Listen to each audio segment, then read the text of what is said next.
Hello दोस्तों, आप सभी का स्वागत है आपके अपने YouTube channel career makers by B Kumar पर।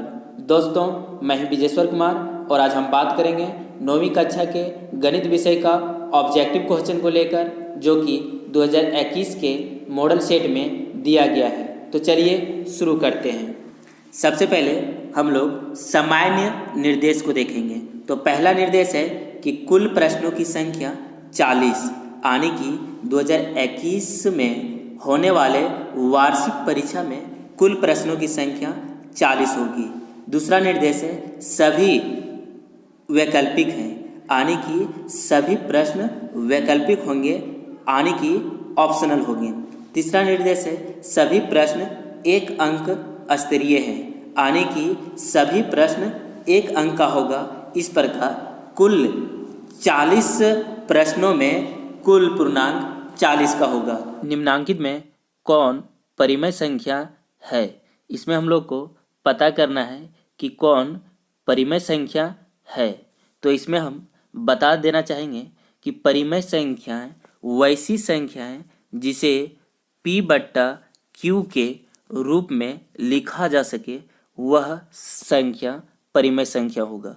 तो इसमें पहला ऑप्शन है 0 और इसके नीचे में कुछ नहीं तो 1 होगा, जिसे हम लोग P/Q के रूप में लिख सकते हैं। इसलिए पहला ऑप्शन सही होगा।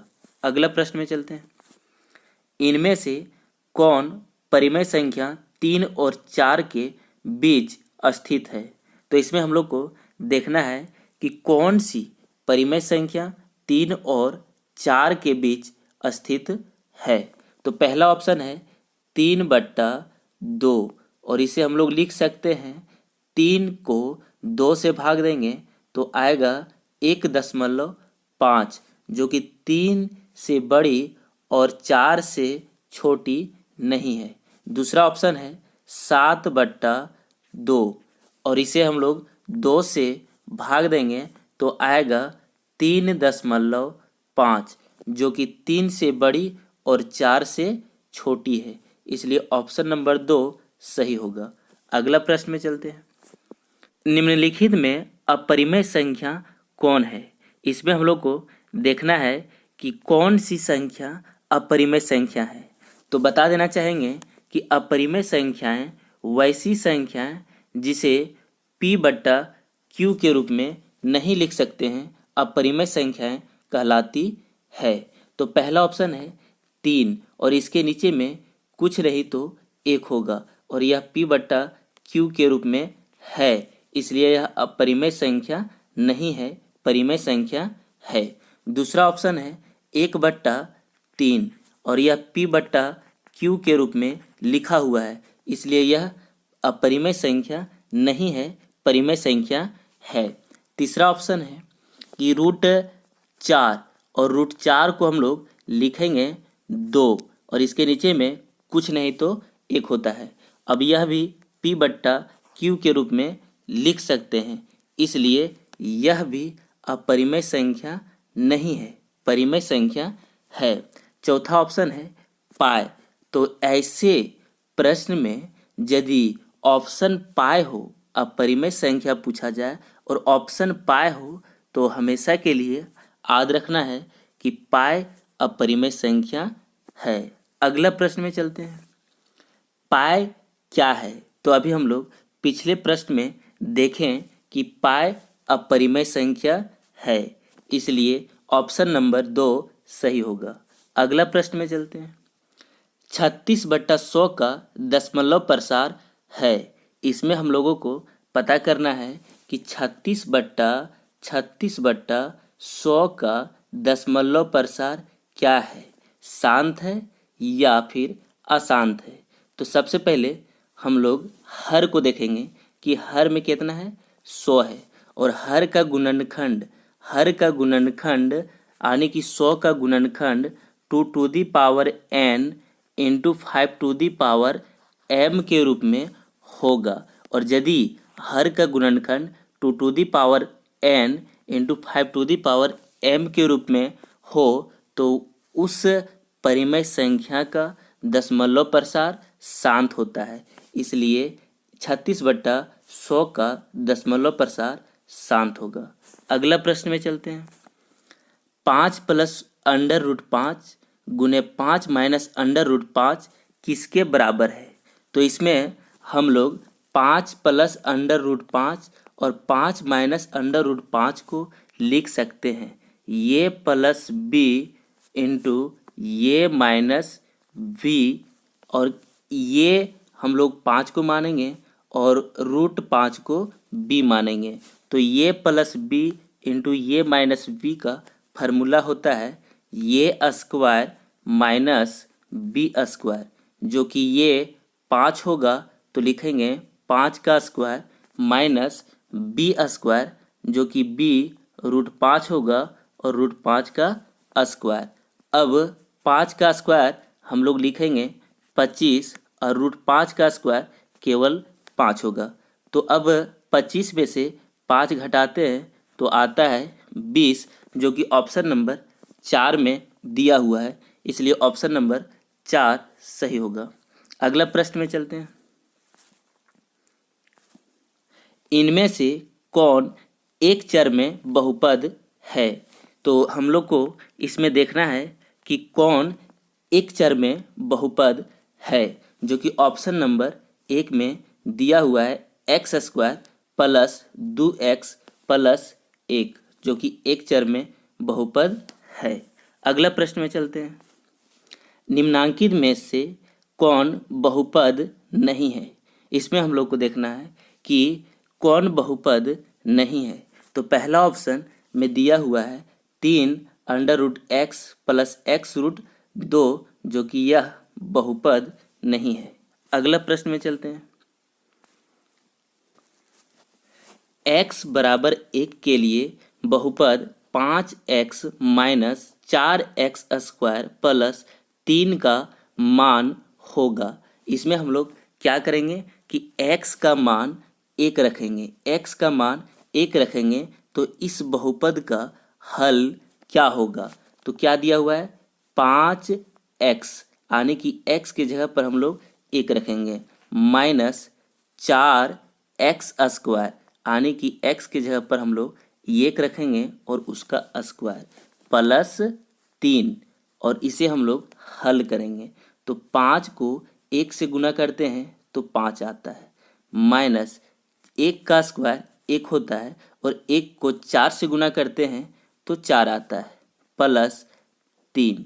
अब 5 और 3 8 होता है, माइनस 4 का 4 होगा। अब 8 में से 4 को घटाते हैं तो 4 बचता है, जो कि ऑप्शन नहीं दिया हुआ है। इसलिए x बराबर 1 यदि लेंगे तो बहुपद 5x minus 4x square plus 3 का मान 4 होगा। क्या होगा? 4 होगा, जो कि ऑप्शन में नहीं दिया हुआ है। अगला प्रश्न में चलते हैं। x प्लस 1 से 3x square plus x minus 1 को भाग देने पर शेषफल प्राप्त होगा। इस पे हम लोग क्या करेंगे कि x प्लस 1 दिया हुआ है तो x प्लस 1 बराबर 0 लेंगे। इसमें हम लोग x का मान निकालेंगे तो x बराबर प्लस 1 है, दाएं तरफ भेजेंगे तो माइनस 1 होगा। अब x का मान माइनस 1 इस बहुपद में रखेंगे तो इसमें जो भी आएगा हल करने के बाद वही इसका शेषफल होगा। तो बहुपद क्या दिया हुआ है 3x स्क्वायर, यानी कि 3 और x की जगह पर माइनस 1 रखेंगे और इसका स्क्वायर, प्लस x, यानी कि x का मान आ रहा है माइनस 1। अब माइनस 1 का स्क्वायर करते हैं तो 1 होता है और 1 को 3 से गुना करते हैं तो 3 होता है, और प्लस और माइनस 1 को गुना करते हैं तो माइनस 1 होता है, और माइनस 1 का माइनस 1 होता है। अब इस प्रकार 3 और माइनस 1 यानी कि माइनस 2, तो 3 में से 2 को हम लोग घटाएंगे तो 1 आएगा, जो कि ऑप्शन नंबर पहला में दिया हुआ है, इसलिए ऑप्शन नंबर 1 सही है। अगला प्रश्न में चलते हैं। 12x² माइनस 7x प्लस 1 का गुणनखंड है। इसमें हम लोगों को पता करना है कि 12x² माइनस 7x प्लस 1 का गुणनखंड किस ऑप्शन में दिया हुआ है। तो इसको पता करने के लिए हम लोग ये दोनों ऑप्शन को गुणा कर सकते हैं और नहीं तो इसे तोड़ करके हम लोग गुणनखंड के रूप में ला सकते हैं। तो क्या करेंगे, 12 है, x² का कोफिशिएंट यानी x² का गुना क्या है, 12 है, और संख्या में केवल क्या है, 1 है। ये दोनों को हम लोग गुना करते हैं, 12 और 1 को गुना करते हैं तो क्या आएगा, 12, और उसको ऐसा तोड़ेंगे कि बीच वाला होना चाहिए। तो 12 का गुणनखंड करेंगे और उसे ऐसा सजाएंगे कि बीच वाला होना चाहिए। तो 2 से 12 6 बार में, फिर 6 को हम लोग 2 से भाग करते हैं तो 3 बार में, और 2 2 4, 4 और 3 7 जो कि बीच वाला आ जाता है। तो हम लोग 12x² माइनस 7x प्लस 1 को लिख सकते हैं। क्या लिख सकते हैं, 12x² लिखेंगे, 12x² minus 4x minus 3x plus 1। अब ये दोनों में 12x² माइनस 4x में मिलता है, क्या मिलता है, 4 और x। तो हम लोग क्या करेंगे, 4 और x को कॉमन करेंगे, 4 और x को कॉमन ले लेंगे। तो 12x² में 4x को कॉमन ले लेंगे तो क्या बचेगा, 3x बचेगा। क्या बचेगा, 3x बचेगा, माइनस 4x में 4x को कॉमन ले लेंगे तो क्या बचेगा, 1 बचेगा। फिर ये दोनों 3x प्लस 1 में क्या मिल रहा है, तो इसमें कुछ नहीं मिलता है तो हम लोग क्या करेंगे, माइनस को कॉमन लेंगे तो क्या बचेगा, 3x में माइनस 3x में माइनस को ले कॉमन ले लेते हैं तो बचा 3x। क्या बचा, 3x, और ये प्लस 1 में हम लोग माइनस 1 को कॉमन ले लिए हैं तो क्या बचा है, -1। और इस प्रकार आता है कि 3x माइनस 1 और 3x माइनस 1 दोनों में है, इसलिए दोनों में से 1 लिखाएगा, 3x माइनस 1। और ये बाहर में जो कॉमन है 4x और -1, ये दोनों मिलके 1 लिखाएगा, जो कि ऑप्शन नंबर 3 में मिल रहा है, ऑप्शन नंबर 3 में मिल रहा है।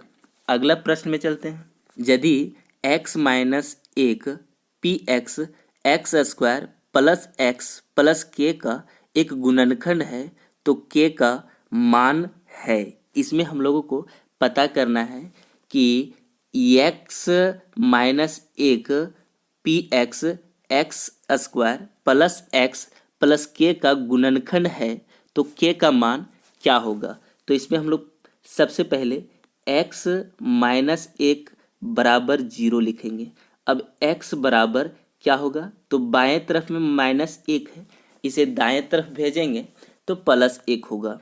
अब x का मान 1 रखेंगे और बहुपद दिया हुआ है, px दिया हुआ है, क्या दिया हुआ है, px बराबर दिया हुआ है x² plus x plus k।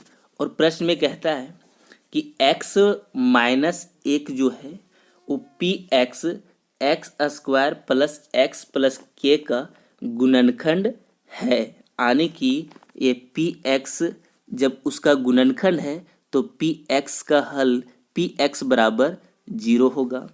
और x का मान हम लोग x माइनस 1 को बराबर जब 0 रखें तो x का मान 1 प्राप्त हुआ है, जो कि इसमें हम लोग x का मान बैठा देंगे तो x² है, यानी कि 1 का स्क्वायर प्लस फिर x है यानी कि 1 और प्लस k। अब क्या करेंगे कि यह 0 का 0 होगा और 1 का स्क्वायर 1 प्लस फिर 1 का 1 और प्लस k। अब हम लोग को k का मान निकालना है, जो कि दाएं का दाएं ही रखेंगे और 1 + 1 होता है 2, जो कि बाएं तरफ भेजेंगे तो होगा -2, जो कि ऑप्शन नंबर 2 में दिया हुआ है, इसलिए ऑप्शन नंबर 2 सत्य होगा। अगला प्रश्न में चलते हैं। इनमें से कौन दो चर वाले रैखिक समीकरण है? यानी कि इसमें हम लोगों को पता करना है कि किस ऑप्शन में दो चर दिया हुआ है। तो ऑप्शन नंबर 2 में दो चर है, एक x है और एक y है, इसलिए ऑप्शन नंबर 2 सत्य होगा। अगला प्रश्न में चलते हैं। 2x + 3y = 9 को ax + by + c = 0 में व्यक्त करने पर ये b और c का मान होगा। इसमें दिया हुआ है, क्या दिया हुआ है? दिया हुआ है 2x + 3y = 9, और हम लोगों को इसे लिखना है ये x + by + c के रूप में। तो इसे हम लोग क्या लिखेंगे? 2x + 3y - 9, चूंकि बराबर के दाएं तरफ था 9, बाएं तरफ लाएंगे तो -9 होगा और बराबर बचेगा 0, और यहाँ से आ रहा है ये का मान 2, बी का मान 3 और सी का मान -9, जो कि ऑप्शन नंबर 2 में दिया हुआ है, इसलिए ऑप्शन नंबर 2 सही होगा। अगला प्रश्न में चलते हैं। निम्न हलों में कौन समीकरण x + 2y = 6 का एक हल है? इसमें हम लोगों को देखना है कि किस ऑप्शन में समीकरण x + 2y का हल करते हैं तो बराबर 6 आएगा। तो पहला ऑप्शन है 0 0, यानी कि x है 0 और y है 0, जिसको हम लोग x + 2y में बैठाएंगे तो 6 नहीं आएगा। दूसरा ऑप्शन है 0 4, यानी कि x का मान 0 लेंगे और y का मान 4 लेंगे, जो कि इसमें बैठाएंगे तो इसमें भी बराबर 6 नहीं आएगा। तीसरा ऑप्शन है x का मान 4 और y का मान 0, और इसे भी x + 2y में बैठाते हैं तो बराबर 6 नहीं आएगा। अगला ऑप्शन है 4 1, यानी कि x का वैल्यू 4 और y का वैल्यू 1, और इसे हम लोग x + 2y बराबर बैठाते हैं। x + 2y बराबर इसका मान बैठाते हैं तो 6 आ जाता है। देखते हैं बैठा के। x का मान 4 + 2 गुने y का मान 1 बराबर 6, यानी कि ये 4 का 4 लिखेंगे प्लस 2 को 1 से गुना करते हैं तो 2 आता है बराबर 6, और बाएं तरफ 4 और 2 6 और दाएं तरफ भी 6, इसलिए ऑप्शन नंबर 4 सही होगा। अगला प्रश्न में चलते हैं। x अक्ष और y अक्ष के कटान बिंदु को क्या कहते हैं? तो इसमें याद रखना है कि x अक्ष और y अक्ष के कटान बिंदु को मूल बिंदु कहते हैं, इसलिए ऑप्शन नंबर 3 सही होगा। अगला प्रश्न में चलते हैं। x निर्देशांक को क्या कहते हैं? तो बता देना चाहेंगे कि x के निर्देशांक को भुज कहते हैं और y के निर्देशांक को कोटि कहते हैं, तो इसलिए ऑप्शन नंबर 1 सही होगा। अगला प्रश्न में चलते हैं। आकृति में बिंदु P का निर्देशांक है, यानी कि इस आकृति में बिंदु P का निर्देशांक क्या होगा? तो सबसे पहले निर्देशांक लिखने में हम लोग x अक्ष को देखते हैं, तो x अक्ष कहाँ पर कट रहा है? यानी कि 4 पर कट रहा है, और y अक्ष कहाँ पर है? 2 पर है, तो इस बिंदु का निर्देशांक यानी कि P का निर्देशांक होगा 4 2, जो कि ऑप्शन में नहीं दिया हुआ है। अगला प्रश्न में चलते हैं। दो भिन्न रेखाओं में कितने बिंदु उभयनिष्ठ हो सकते हैं? तो दो भिन्न रेखाओं में कितने बिंदु उभयनिष्ठ हुआ? तो एक बिंदु उभयनिष्ठ होगा, इसलिए ऑप्शन नंबर 1 सही होगा। अगला प्रश्न में चलते हैं। वे वस्तुएं जो परस्पर संपाती होते हैं तो बराबर होते हैं। अगला प्रश्न में चलते हैं। 54 डिग्री का पूरक कोण क्या है?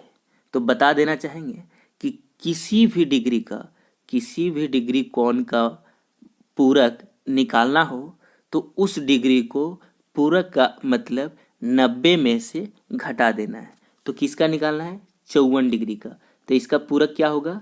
तो 90 degree minus 54 degree is equal to जो आएगा वही उसका पूरक होगा। तो 90 में से 54 को घटा देते हैं तो क्या आता है? 36 आता है। तो 36 डिग्री इसका ऑप्शन नहीं दिया हुआ है, लेकिन 54 का पूरक क्या होगा? 36 डिग्री होगा। अगला प्रश्न में चलते हैं। 68 डिग्री का समपूरक कोण क्या है? इसमें हम लोगों को देखना है कि 68 का समपूरक कोण क्या है। तो बता देना चाहेंगे कि किसी भी डिग्री कोण का यदि समपूरक निकालना हो तो क्या करेंगे? उस डिग्री कोण को 180 डिग्री में से घटा देंगे। तो 180 डिग्री माइनस करेंगे 68 डिग्री, यानी कि 180 डिग्री से 68 डिग्री को घटाते हैं तो क्या आता है? तो आएगा 112 डिग्री, जो कि ऑप्शन नंबर 3 में दिया हुआ है, इसलिए ऑप्शन नंबर 3 सही होगा। अगला प्रश्न में चलते हैं। 180 डिग्री से अधिक लेकिन 360 से कम माप वाले कोण को क्या कहते हैं? तो 180 से अधिक और 360 से कम के माप वाले कोण को प्रतिवर्ती कोण कहते हैं। क्या कहते हैं? प्रतिवर्ती कोण, इसलिए ऑप्शन नंबर 2 सही होगा। अगला प्रश्न में चलते हैं। आकृति में ये वो बी एक रेखा है, x का मान है। आकृति में ये वो बी एक रेखा है तो x का मान क्या होगा? तो हम लोग जानते हैं कि एक लाइन के एक तरफ के कोण का योग 180 डिग्री होता है। तो इसमें दिया हुआ है क्या? 5x और फिर 4x, और ये दोनों का मान जोड़ने पर क्या आएगा? 180, यानी कि 5x प्लस 4x बराबर 180। और क्या होगा? 5x प्लस 4x बराबर 9x, यानी कि 5x प्लस 4x बराबर 9x और बराबर 180। अब हम लोग क्या करेंगे? x को रखेंगे तो क्या होगा? 180 और बटा में होगा 9, यानी कि 9 से भाग करेंगे 180 को तो आएगा 20, जो कि ऑप्शन नंबर 2 में दिया हुआ है। अगला प्रश्न में चलते हैं। त्रिभुज के तीनों कोणों का योग होता है। तो बता देना चाहेंगे कि त्रिभुज के तीनों कोणों का योग 180 डिग्री होता है, इसलिए ऑप्शन नंबर 3 सही होगा। अगला प्रश्न में चलते हैं। दो सर्वांगसम आकृति होते हैं। तो दो सर्वांगसम आकृति होंगे जब वे दोनों आकृति समान होंगे, इसलिए ऑप्शन नंबर 1 सही होगा। अगला प्रश्न में चलते हैं। निम्नांकित में कौन त्रिभुजों की सर्वांगसमता कसौटी है? इसमें हम लोगों को देखना है कि कौन सी ऑप्शन में त्रिभुज की सर्वांगसमता कसौटी दिया हुआ है। तो ऑप्शन नंबर 4 में त्रिभुज की सर्वांगसमता कसौटी का नियम दिया हुआ है। अगला प्रश्न में चलते हैं। त्रिभुज ए बी सी में BC बराबर AB और B बराबर 80 डिग्री, तो कौन ये बराबर है? इसमें कौन ये का मान पूछा गया है। तो क्या कहता है कि त्रिभुज ABC में एक त्रिभुज है ABC, एक त्रिभुज है ABC। इसमें क्या कहता है कि BC और AB बराबर है, भुजा BC और AB बराबर है, जिसमें B का मान दिया हुआ है 80, इस B का मान दिया हुआ है 80, और क्या है कि BC भुजा और ये भी भुजा बराबर है, यानी कि सम्मुख भुजा के सम्मुख कोण क्या होते हैं? बराबर होते हैं। तो कौन ये और कौन सी क्या होंगे, बराबर होंगे।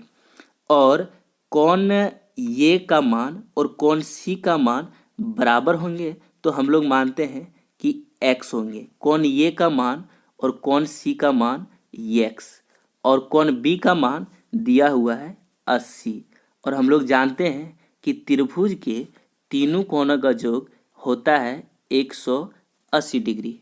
अब इस प्रकार x और x हो जाएगा 2x प्लस 80 बराबर 180। अब हम लोग दो एक्स को एक तरफ रखेंगे, 2x को रखेंगे तो हो जाएगा 180 माइनस 80। चूँकि 80 बाएं तरफ में था, उसे दाएं तरफ भेजेंगे तो माइनस में होगा। अब 2x बराबर होता है 180 में 80 को घटा देंगे तो होगा 100। अब x को यदि रखेंगे तो 2 भागा में चला जाएगा, आने की 100 के नीचे 2 जाएगा, तो 100 को 2 से भाग देते हैं तो आता है 50। तो इस प्रकार कौन ये को हम लोग x माने थे और कौन सी को भी x माने थे, और दोनों कोणों का मान एक ही होगा 50 डिग्री और 50 डिग्री।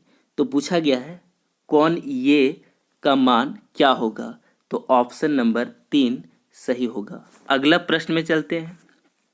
चतुर्भुज के अंतः कोणों का योग होता है। इसमें हम बता देना चाहेंगे कि चतुर्भुज के अंतः कोणों का योग यानी कि अंदर के कोण का योग 360 डिग्री होता है, इसलिए ऑप्शन नंबर 4 सही होगा। अगला प्रश्न में चलते हैं। एक चतुर्भुज के कोण अनुपात में दिया हुआ है। क्या दिया हुआ है? 3:5:9:13। तो इसका सबसे बड़ा कोण होगा। इसमें पता करना है कि सबसे बड़ा कोण क्या होगा। तो यदि अनुपात में दिया हुआ हो तो हम लोग उसे x मानकर हल करेंगे। तो क्या करेंगे? 3x plus 5x plus 9x plus 13x बराबर 360 डिग्री। चूँकि चतुर्भुज के चारों कोणों का योग 360 डिग्री होता है, तो क्या करेंगे? 3x और 5x को जोड़ेंगे तो 8x, और 8x और 9x को जोड़ेंगे तो 17x, और 17x और 13x को जोड़ेंगे तो होगा 30x। 30x बराबर 360 डिग्री। 360 डिग्री। अब हम लोग x को रखेंगे तो 30 गुना में है, वह भागा में चला जाएगा, तो x बराबर 360 डिग्री और बट्टा में चला जाएगा, भागा में चला जाएगा 30 डिग्री। अब 30 से 360 को हम लोग भाग करेंगे तो आएगा 12 डिग्री। क्या आएगा? 12 डिग्री। अब बड़ी कोण के बारे में पूछा गया है, तो बड़ी कोण क्या है? 13, यानी कि बड़ी कोण का मान 13x है और x का मान 12 है। तो क्या करेंगे कि 13 को गुना करेंगे 12 से, 13 को गुना करेंगे 12 से तो आएगा 156, जो कि ऑप्शन नंबर 4 सही होगा। अगला प्रश्न में चलते हैं। वृत्त की सबसे बड़ी जीवा वृत्त का होता है। वृत्त की सबसे बड़ी जीवा को हम लोग क्या कहते हैं? तो वृत्त की सबसे बड़ी जीवा को व्यास कहते हैं। अगला प्रश्न में चलते हैं। अर्धवृत्त का कोण होता है। तो अर्धवृत्त का कोण क्या होता है? तो अर्धवृत्त का कोण समकोण होता है, इसलिए ऑप्शन नंबर 2 सही होगा। अगला प्रश्न में चलते हैं। एक त्रिभुज की भुजाएं 40 सेंटीमीटर, 24 सेंटीमीटर और 32 सेंटीमीटर की है, तो त्रिभुज का क्षेत्रफल क्या होगा? इसमें हम लोगों को क्या करना है? त्रिभुज का क्षेत्रफल प्राप्त करना है। तो त्रिभुज का क्षेत्रफल प्राप्त करने से पहले हम लोगों को क्या प्राप्त करना पड़ता है? यस पता करना पड़ता है। तो यस क्या होता है? परिमाप बट्टा 2, यस होता है परिमाप बट्टा 2। तो परिमाप क्या होगा? तो परिमाप सभी भुजाओं का योग, यानी कि 40 centimetre plus 24 centimetre plus 32 centimetre बट्टा 2 होगा, यानी कि 40 प्लस 24 प्लस 32 बराबर 96 सेंटीमीटर और बट्टा में 2 होगा। अब 2 से 96 को भाग करते हैं तो आता है 48 सेंटीमीटर, 48 सेंटीमीटर। अब एस हम लोगों को पता हो गया कि 48 सेंटीमीटर होगा और ये का मान पता है 40, बी का मान पता है 24 और सी का मान पता है 32। तो अब क्या करेंगे? त्रिभुज का क्षेत्रफल ज्ञात करेंगे। त्रिभुज का क्षेत्रफल ज्ञात करेंगे। त्रिभुज का क्षेत्रफल बराबर फार्मूला होता है, क्या होता है? Under root s into s minus ये एस माइनस बी और एस माइनस सी। और यही फार्मूला पर सब यस और ये और बी और सी का मान रखेंगे और हल करेंगे तो इसका आंसर होगा 384 सेंटीमीटर स्क्वायर। इसलिए ऑप्शन नंबर 2 सही होगा। अगला प्रश्न में चलते हैं। एक गोला जिसकी त्रिज्या r है का आयतन है। तो बता देना चाहेंगे कि r त्रिज्या वाले गोले का आयतन होता है 4/3 पाई r क्यूब। इसलिए ऑप्शन नंबर 1 सही होगा। अगला प्रश्न में चलते हैं। मिलान चिन्ह दिया हुआ है, इसकी बारंबारता क्या है? तो इसका होता है 5 और इसका मान होता है 4। तो इस प्रकार से यह मिलान चिन्ह का कुल मान 9 होगा, जो कि ऑप्शन नंबर 4 में दिया हुआ है। इसलिए ऑप्शन नंबर 4 सही होगा। अगला प्रश्न में चलते हैं। एक निश्चित घटना की प्रायिकता है। इसमें हम लोगों को पता करना है कि एक निश्चित घटना की प्रायिकता क्या होती है। तो एक निश्चित घटना की प्रायिकता 1 होती है। इसलिए ऑप्शन नंबर पहला सही होगा।